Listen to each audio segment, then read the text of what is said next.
let's give it up to Mr. Mannion. Jim came out, created this division. Okay, no one man made this division. Jim made the division for all the guys that couldn't be big as us. They went down to men's physique. So no one guy ever could make that division. You know, that division is going to prosper no matter what. You know what I'm saying? So, but you know, you have a lot of physique guys that feel that way, and they come in and they say, well, we getting all the contracts now. We getting this and we getting that, and we getting, you know, supplement deals, and we get all the magazines now. We on the covers. Well, well, let me shed a little light on that first, okay? Magazines don't mean nothing no more. Now, Phil Heath came in the picture like around that time, and then he finally got a title in 2011. Did you see him before he won the Olympia, like, you know, years before? Did you see him becoming such a dominant champion? Oh, yeah. Did you see that in him? Oh, yeah, no doubt. Yeah. I always said once Phil fill out and once he get that muscle maturity, no one's going to beat him. He's going to be Mr. Olympia one day. I've always said that. Mm-hmm. And Phil was always on my ass. He was always right behind me. Mm-hmm. He wanted to beat me so bad, man. Mm-hmm. Yeah, so bad. Mm-hmm. And once he finally beat me, he kept going. And I knew that was going to happen. Yeah. You witnessed some rivalries in bodybuilding, obviously, right? You saw Jay Cutler and Ronnie Coleman, mm-hmm. Kai, and then Phil, obviously.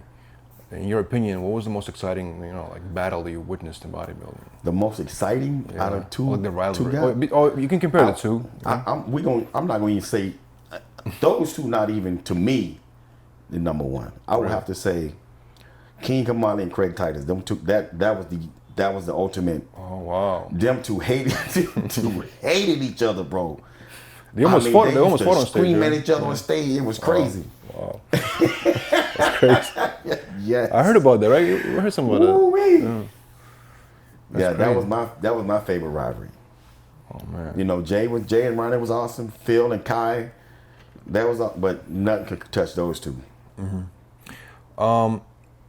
So how did you feel about last year's Olympia? I mean, when Phil lost the title, how did you feel about that finals? I mean, did you agree with him losing that year? And also, in general, like, it was kind of like you know, he won. I think he won 7, right? So he was just gonna tie the record with Ronnie. And you know, and how did you feel when he lost that title? I mean, in your opinion, what was your kind of take of the finals? So you're asking if I feel that Sean deserved to win? I guess you can put it that way. Yeah. Sean looked great, but if you go pose by pose, then Phil wins. Mm-hmm. The only thing he had Phil on was his midsection. I mean, Phil kills him in arms. He has no chest. His chest is way better than Sean's. His back blows, anything from the rib blows Sean's way. Mm-hmm. So Sean won strictly on shape. Mm-hmm. Okay, if Phil's stomach was, you know, if he didn't have, you know, stomach problems, which he's had stomach problems for the past few years and still won. You know what I'm saying? So, but right. Yeah, if Phil was at his best, Phil would have won again. Mm-hmm. You know, it's interesting because for years now there's been criticism of bodybuilders not to be able to. I know he had a surgery, right? But there's been criticisms over the years of people saying that the stomachs, people can control them on stage. Right. I'm sure you've heard many, you know, people, bloggers say that about bodybuilders. Mm-hmm. So when you hear that type of stuff, what do you think of it? Do you agree, disagree? I agree. I agree because this is where they try to compare the 90s to now.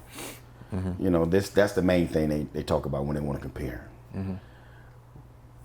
But things are so different now versus back then. A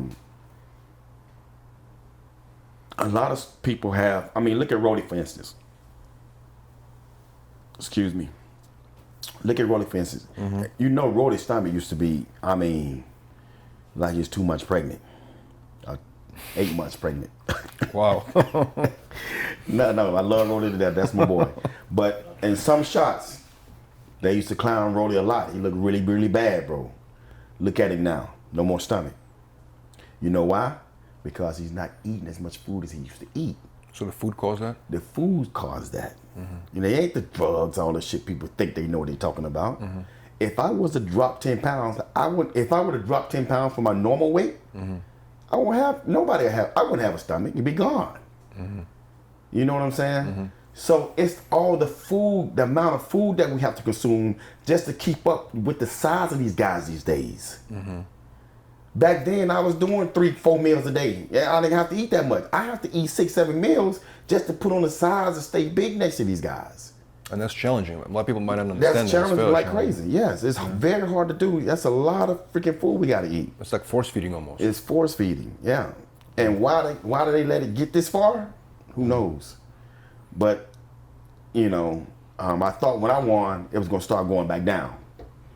You know, going back to shape. Because you were smaller than...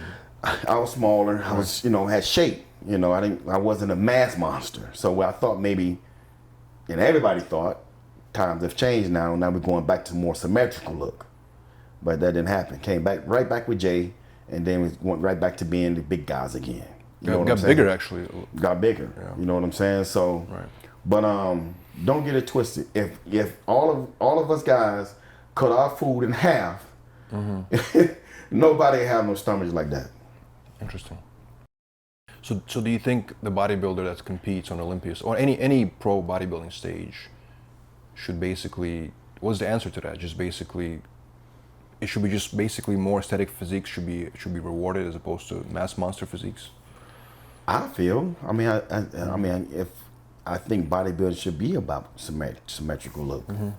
You know, aesthetics. That's what I feel. But apparently that's not what's going on. You know, since all the big guys came into the sport. Yeah, you see a big guy. You know, but I think big is what makes the money. That's why we make the bread. We make the meat, the bread, and the potatoes. You know what I'm saying? You know, the physique guys, they got they cute and all that stuff, and what have you, but they ain't selling no tickets. People want to see swole. They want to see big dudes. Extreme. You see what I'm saying? So a lot of people are like, well, physique's taking over. Physique's not taking over. They can't even get on the same stage as us. They in the expo. You know what I'm saying? Now they taking over the amateur shows with the numbers of amateur shows. Yeah. As far as competition, that's as far as great them competing, for the promoter. Yeah, that's great, but not at all stage. No. Not as far as viewership. Viewership is totally different. Right. So when people want to see freaks, they want to see freaks. That's what sells tickets. And what I mean by that is when Mark McGwire and all these dudes and Barry Bonds are slapping out the park, that's when baseball's at its highest. Right. You see what I'm saying? It ain't like that no more. You're 100% correct about that. When people go to basketball, they want to see people jumping. That's why basketball was at its greatest when Michael Jordan was taking off from the free throw line and everybody was dunking. You can't get in LeBron to get in the dunk contest. You know what I'm saying? Dunk contest sucks these days.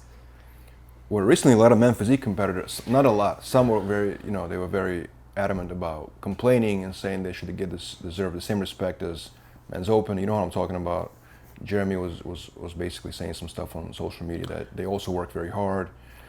And then, didn't he get in a conversation with you on social media or something like that? Yeah, we went back and forth a couple of times, but Jeremy, that's just how we are. We go to it and we'll be back cool the next year or something. You know what I'm saying? But I got nothing against Jeremy. It's all fun and games, brother. But what he was basically saying is that they also deserve respect. I feel like do you think that basically in the industry of bodybuilding, right? Basically, a lot of people and a lot of men's open bodybuilders look down or even clown men's physique competitors because they wear the shorts and they cover their legs. Well, I mean, first of all, let's give it up to Mr. Mannion. Jim came out, created this division. Okay, no one man made this division. Jim made the division for all the guys that couldn't be big as us. They went down to men's physique. So no one guy ever could make that division. That division is going to prosper no matter what. You know what I'm saying? So, but, you have a lot of physique guys that feel that way. And they come in and they say, well, we getting all the contracts now. We get this and we getting that and we getting, supplement deals and we get all the magazines now. We on the covers. Well, let me shed a little light on that first, okay? Magazines don't mean nothing no more. They don't exist anymore. They don't even exist no more. Right. Okay, there's nothing to brag about being on the cover. I've been on 100 covers. I got paid for being on the cover. They do covers for free. You know, Muscular Development called me a couple of weeks ago. That's want you to be on the cover. Okay, what we paying? Right. Oh, we ain't. What you mean? You used to pay me about $20,000 a month, but now you want me to do it for free? That ain't happening. No, I hear you. You know what I'm saying? So same with the nutrition companies. If you can't pay me at least $500,000, you can't get me on your label. Right. You know, so these guys are coming up and not, but you know what? The whole thing is we don't even need we don't need magazines anymore. It's all about social media now. I got my own platform. I don't need, no magazines. Right. You know what I'm saying? So that's what it's all about. You gotta get on the cover and say, well, I made Muscular Development. That's all good and dandy. There's nothing wrong with that. But don't go bragging that we are the ones that are on covers now and you're not. You got to pay us to get on the cover. You can't get Kyle on the cover. You can't get Phil on the cover. You got to pay big bread. Right. You see what I'm saying? But I guess the question is, do you think they deserve respect? They got respect. They got respect from me. I don't talk nothing. I don't say nothing bad about those, physique dudes and nothing like that. I might, I might joke around a little bit and say, well, physique guys don't work out as hard as us or whatever. But it's just joking. I respect all those guys. I got a lot of my good friends are physique dudes. You know what I'm saying? So, but they do deserve respect. But when it comes to talking about what kind of respect are we talking about? Are we talking about they should be making the same money as us? Is that what respect we talking? Well, you got to sell as many tickets enough to get that money. You got to sell $750 VIP tickets to get that money. If you can't, I don't see nobody selling $750 VIP tickets to go see a physique do them. I don't see it. You know what I'm saying? So, but it depends on what kind of respect. I respect them as an athlete, no doubt. I don't like bodybuilding women, but I respect them. I was going to ask you about that actually. You see what I'm saying? But I respect them. You know what I'm saying? I would never date a bodybuilding woman, but I respect them and what they do. They look amazing. And I respect everybody. I got nothing against nobody, bro. Anybody that's putting in work, more power to you. There's a lot of stuff that I started in the sport. I ain't gonna get into all that, but I started a lot of stuff in this sport. The first one to do, excuse my English, y'all. Let's say, for instance, there's never been a Mr. Olympia or a Olympia competitor have 3 athletes that he trained in the same show.